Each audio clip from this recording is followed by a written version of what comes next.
మందుల గురించి రేటు విషయం కానీ పనితనం కానీ ఎలా ఉందంటారు ఒక మాటలో చెప్పండి. రేట్ అయితే రైతుకి సరసమే సార్. ఇది పోయినసారి మందులు కొన్నాం సార్. అది ఒక రౌండ్కి వచ్చేసి 2100 పడుతుంది సార్. 2100 మళ్ళీ తెగులు మందు సపరేట్ తీసుకోవాలంటే అదొక 800. పురుగు మందు సపరేట్ సార్. మళ్ళీ అది మొత్తం 4000 అవుతుంది. అయినా మళ్ళీ పని చేస్తుందో తెలియదు సార్. ఇప్పుడు దీనికి కొట్టినావు కదా పౌడర్ ప్యాకెట్లు అవి ఎంత పడ్డాయి? 2000 సార్. 2000 ఎన్ని ఎకరాలకు కొట్టినావు? 2000 అంటే ఎకరానికి తీసుకొని 2 ఎకరాలకు కొట్టినాం సార్.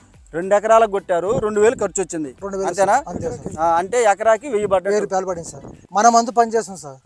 రైతు మాటల్లో వినటం జరిగింది. ఎర్ర చెట్లు కవర్ అయినాయి, ఇంకా కొత్తగా అయితే రాలేదు. పాతవి అక్కడ ఒకటి ఉన్నాయి, అవి ఆగిపోయినాయి. ఇంకా కొత్త చెట్టు అయితే మాత్రం బ్రహ్మాండంగా పెరిగింది.